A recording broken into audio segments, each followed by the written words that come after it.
اور اس کے اندر سے سہیل وڑائچ صاحب کی شخصیت کے اندر سے جو شخص نکل کے آتا ہے وہ اتنا ہی دلکش اور دل نشین ہے جتنے ہمیں سہیل وڑائچ صاحب اپنی عام زندگی میں نظر آتے ہیں.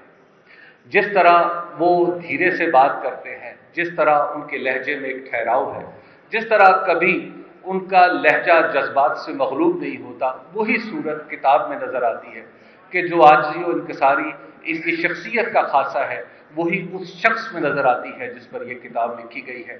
اور مجھے لگتا ہے کہ یہ سب سے دلچسپ حصہ ہے اس میں جہاں پر یہ اپنی کہانی سناتے ہیں. مجھے سہیل وڑائچ صاحب سے ایک دعوی قربت بھی ہے کہ جب یہ بھلوال میں اور جور آباد میں پڑھ رہے تھے تو میں اسی کے نواح میں یعنی سرگودا میں پایا جاتا تھا. اب سرگودا کا مردم خیز خطہ ہے کہ جہاں سے سہیل وڑائچ صاحب جیسا ستارہ نکلا، لیکن مجھے اس قرب کا کوئی فائدہ نہیں ہوا کہ سہیل وڑائچ صاحب تو بڑے آدمی بن گئے لیکن میں حبیب اکرم کا حبیب اکرم ہی رہا. اور اب کوشش میں ہوں کہ میں بھی کوئی سرگودا کے اس خطے کی لاج رکھوں. دوسری عوض مشاہدہ ہے. عوض مشاہدہ یہ ہے کہ جو ابھی الیکشن کا دورہ ہے اور سہیل وڑائچ صاحب الیکشن کور کرنے والوں کے امام ہیں. ان کی ابتدا میں ہی ہم سب کام سیکھتے ہیں اور دراصل انہی کے رخ کو دیکھ کے اپنے قبلے کا تعین کرتے ہیں. مجھے ایک جس کشمکش کا سامنا ہے وہ بڑی ذاتی نوعیت کی ہے اور بڑی پیشہ ورانہ بھی ہے. سہیل وڑائچ صاحب اور مجیب الرحمان شامی صاحب کو تلخ سے تلخ بات کہنے کا ایک ایسا سلیقہ ہے کہ جس پہ بس اس خوبی پہ دل چاہتا ہے کہ مر مٹا جائے.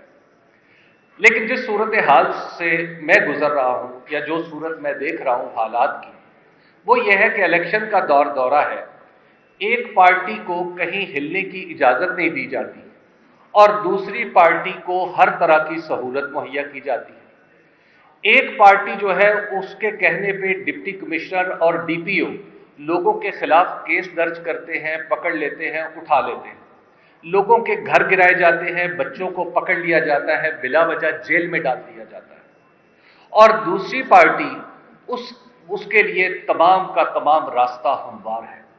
میری سہیل وڑائچ صاحب سے درخواست ہوگی کہ سہیل وڑائچ صاحب مجھے یہ بتائیں کہ اس تلخ صورتحال کو نرم ترین الفاظ میں کیسے بیان کیا جا سکتا ہے. پاکستان کے اندر ایک الیکشن ہو رہا ہے اور الیکشن بھی ایسا کہ جس نے ہمارے مستقبل کا تعین کرنا ہے. پوری کی پوری سوسائٹی ایک عذاب سے گزر رہی ہے اور ہم اپنی آنکھوں سے جو کچھ دیکھ رہے ہیں وہ اتنا تلخ ہے کہ زبان پر لاتے ہوئے خوف آتا ہے اور کبھی ایسا لگتا ہے کہ شاید یہ آخری فکرے ہوں. تو میری اپنے اساتذہ سے یہ درخواست ہے کہ وہ اس پر بھی روشنی ڈالیں، یا تو اس پہ ضیاء صاحب کوئی کتاب لکھیں یا مجیب الرحمان شامی صاحب اپنے پروگرام میں کوئی ذکر کریں، یا ایک دن اس قوم کے ساتھ سہیل وڑائچ صاحب بھی گزاریں. کیونکہ سہیل وڑائچ صاحب ہم جو کچھ دیکھ رہے ہیں کہہ نہیں پا رہے، یہ اتنا بڑا تضاد ہے اور اتنا کھلا تضاد ہے کہ اس کو بیان کرنے کے لفظ میرے پاس نہیں ہیں.